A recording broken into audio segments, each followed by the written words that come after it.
Okay, let's talk about snacking. It's confusing, right? One day you hear it's the secret to losing weight, and the next you hear it's going to absolutely wreck your metabolism. The advice is just all over the place. So you know what? We're going to cut through all that noise and figure out what's really going on. So which one is it? Is snacking a health hack, or is it a hidden trap? Is it a powerful tool you can use to manage your hunger, or is it secretly sabotaging all of your hard work? Well, to get to the bottom of it, we've got to look at this question in a totally different way. Because here's the thing, and this is so important. It's not if you snack that really matters. It's the context. It all comes down to what you're eating, when you're eating it, and, maybe most important of all, why you're reaching for that snack in the first place. So let's dive into all three, and we'll start with a really common goal. Okay, first up, curbing hunger. Using a smart snack to keep yourself from getting totally ravenous and then overeating at your next meal. And as it turns out, nature's already got some pretty amazing tools to help us out with that. All right, this might be a new one for some of you. Fenugreek. It's an ancient herb, and its seeds are packed with this amazing 1-2 punch of fiber.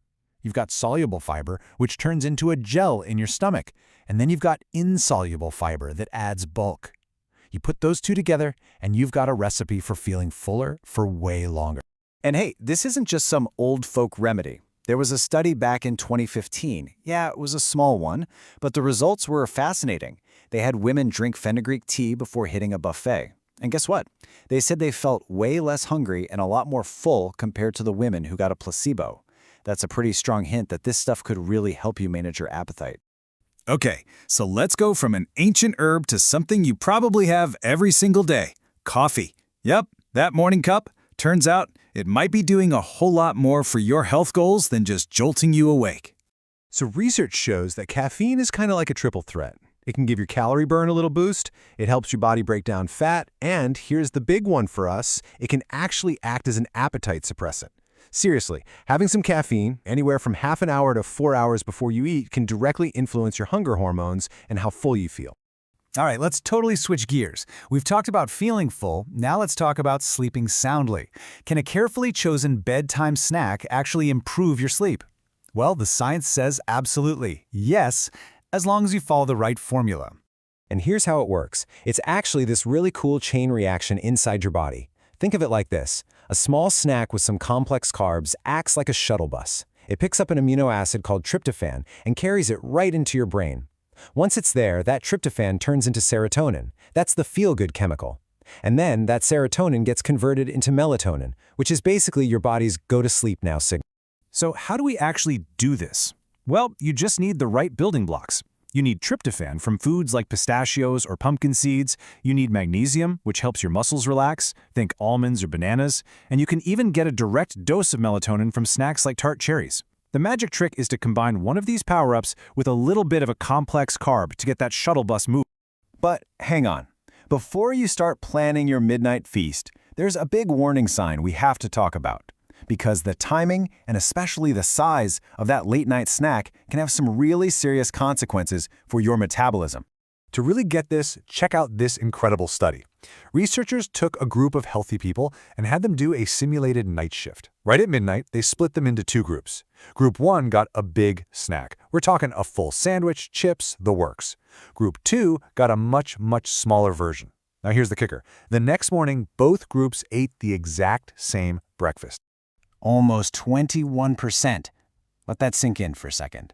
That's the average increase in the big snack group's glucose response to breakfast. What does that actually mean? It means that after just one single night, their body's ability to manage blood sugar was already significantly impaired. That's crazy. And you can see it right here. It's so clear. The group that had that huge midnight snack, their glucose response the next morning just shot through the roof.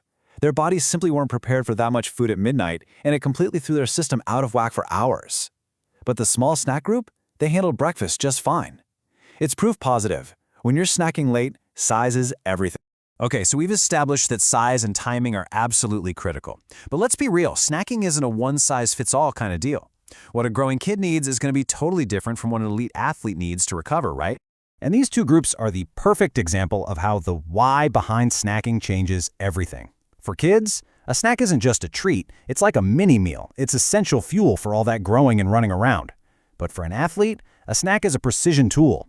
It's all about performance and strategic muscle repair. So if you're a parent, the game is all about planning ahead. It means having healthy stuff ready to go. Cut up veggies, fruit, yogurt. It means timing those snacks so they don't completely spoil dinner. It's also a great chance to sneak in a food group they might have missed at lunch. And maybe the biggest one of all, you gotta be a good role model with your own snack. Now for athletes, there's a different kind of protein that's a total game changer at night. We all know about whey protein for that quick recovery right after a workout, but casein, that's the overnight superstar. You find it in dairy products like cottage cheese, and it digests super slowly. It basically gives your muscles a slow, steady drip of amino acids all night long. This is perfect for maximizing that repair and growth process while you sleep. Pew! Okay, we have covered a ton of ground here, haven't we?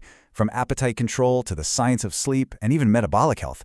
So let's bring it all home. Let's boil it down to a few simple rules you can use for smarter snacking.